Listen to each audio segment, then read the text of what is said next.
ভৈৰৱ বনাঞ্চলৰ বৃহৎ এলেকাত ২,০০০ৰ পৰা ৩,০০০ গছ কাটিছে। বৈদ্যুতিক টাৱাৰ স্থাপনৰ উদ্দেশ্যে গছ কাটি মাজেৰে নিৰ্মাণ কৰিছে পথ। অসম চৰকাৰক দিল্লীয়ে মাহিয়াৰ দৃষ্টিৰে চায়। অবিভক্ত গোৱালপাৰা প্ৰাণীবোৰক মাহিয়াৰ দৃষ্টিৰে চাইছে। সোণালী বান্দৰ হৈছে লোৱাৰ আছামৰ মানুহৰ হিয়াৰ আমঠু। উঠি অহা প্ৰজন্মই সোণালী বান্দৰক মিউজিয়ামত চাব লাগিব। এই মন্তব্য সেউজ মানিকপুৰ কৰ্মী মহিধৰ ৰায়ৰ। দিল্লীত কোম্পানীবিলাকে প্ৰজেক্ট বনায় আৰু ষ্টাৰলিন নামৰ কোম্পানীটো দিল্লীত বহি প্ৰজেক্ট বনাইছে। আমাৰ যে ভৈৰৱচূড়া পাহাৰত সোণালী বান্দৰ আছে তাক লৈ তেখেতসকলৰ কোনো কাণ কুণ নাই। সোণালী বান্দৰ মৰে, সোণালী বান্দৰ নোহোৱা হয়, ভৈৰৱচূড়া পাহাৰ নোহোৱা হয়, তাক লৈ কোনো তেখেতৰ একো ক'বলগীয়া নাই বা ভাববলগীয়াও নাই। সেনেকৈ প্ৰজেক্টবিলাক বনাইছে দিল্লীত বহি। আৰু ভৈৰৱচূড়াৰ ওপৰেৰে এই যদি 400 kV তাৰটো গুচি যায়, হাই ভল্টেজ কাৰেণ্টৰ তাৰটো, আজি যিটো অৱস্থা হৈছে যে ২,০০০ৰ পৰা ৩,০০০ গছ কাটিছে আৰু সেই পাহাৰখনত সোণালী বান্দৰ ৰাম্যভূমি, তাতে 600 সোণালী বান্দৰ আছে। গতিকে এই হাই ভল্টেজ 400 kV তাৰটো যদি গুচি যায় তেতিয়াহ'লে কোনোপধ্যে আৰু সোণালী বান্দৰৰ ৰম্যভূমি হৈ নাথাকিব এই ভৈৰৱচূড়া। আমি অবিভক্ত গোৱালপাৰাৰ একমাত্ৰ বিলুপ্তিপ্ৰায় প্ৰাণী হৈছে সোণালী বান্দৰ।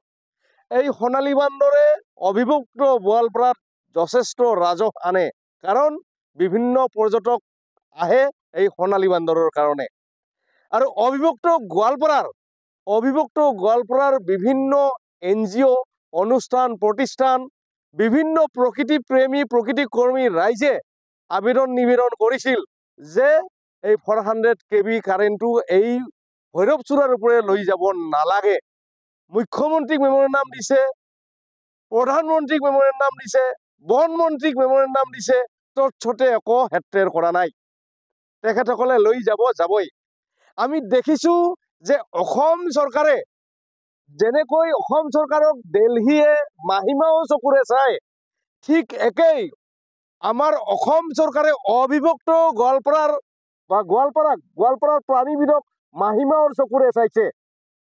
যে ইমান প্ৰকৃতি প্ৰেমী প্ৰকৃতি কৰ্মী লোকে বা বিভিন্ন অনুষ্ঠান প্ৰতিষ্ঠানে ইমান মেমৰেণ্ডাম দিছে এই সোণালী বান্দৰ প্ৰাণীবিধ জীয়াই ৰখাৰ কাৰণে, কিন্তু অসম চৰকাৰে কোনো ইয়াৰ গুৰুত্ব দিয়া নাই। অৰ্থাৎ অসম চৰকাৰে অবিভক্ত গোৱালপাৰাৰ এই প্ৰাণীবিধক মাহিমাৰ চকুৰে চাইছে। চাওক, সোণালী বান্দৰ হৈছে BTRৰ ট্ৰেন্সপৰ্ট চিম্বল আৰু সোণালী বান্দৰ হৈছে লোৱাৰ আছামৰ মানুহৰ হিয়াৰ আমঠু। গতিকে এই প্ৰাণীবিধক ৰক্ষা কৰাৰ আমাৰ সকলোৰে দায়িত্ব আৰু কৰ্তব্য। আৰু আজি দেখিছোঁ উপায়ুক্ত মহোদয়ে যায় চাই এটা সোণালী বান্দৰ মৰিলে দুখ প্ৰকাশ কৰে, তাতে আৰু একো কৰিব নিবিচাৰে। আমি দেখিছোঁ যে প্ৰায় দেখিছোঁ ইলেক্ট্ৰিচিটি বৰ্ডত ইলেক্ট্ৰিক তাৰত মৰে, আমি প্ৰায় দেখিছোঁ হাই ৰোডত মৰে। আমি বাৰ কৈ আছোঁ যে হাই ৰোডটোত যি জেগাত সোণালী বান্দৰৰ মৃত্যু হয়, এক্সিডেণ্ট হয়, সেই জেগাটোত স্পীড লিমিট লিমিট কৰি দিয়ক আৰু স্পীড লিমিটটো কমাই, যাতে তাত আমাৰ কাজিৰঙাত যেনেকৈ দিছে গড়ৰ কাৰণে স্পীড লিমিট ইলেক্ট্ৰনিক প্ৰক্ৰিয়াৰে, ঠিক ইয়াতেও আমাৰ সোণালী বান্দৰৰ ক্ষেত্ৰতো দিয়ক। গতিকে এয়া বৈষম্য হৈছে। গড়ক যিমান অসম চৰকাৰে মৰম কৰিছে, সোণালী বান্দৰক ইমান মৰম কৰা নাই। সোণালী বান্দৰক মাহিমাৰ চকুৰে চাইছে। গতিকে ইয়াত আমি খুব দুখ পাইছোঁ। প্ৰতিটো অনুষ্ঠান প্ৰতিষ্ঠানে প্ৰকৃতি প্ৰেমী প্ৰেমীয়ে আমি দুখ পাইছোঁ যে সোণালী বান্দৰৰ অৱস্থা পুতৌ লগা। আজি লাহে লাহে এই প্ৰাণীবিধক আমি আগন্তুক নেক্সট জেনেৰেশ্যনে, উঠি অহা প্ৰজন্মই এই সোণালী বান্দৰক আপোনাৰ মিউজিয়ামত চাব লগা হ'ব। খুব দুখৰ বিষয়। অতি সোনকালে ইয়াৰ ব্যৱস্থা ল'ব লাগে।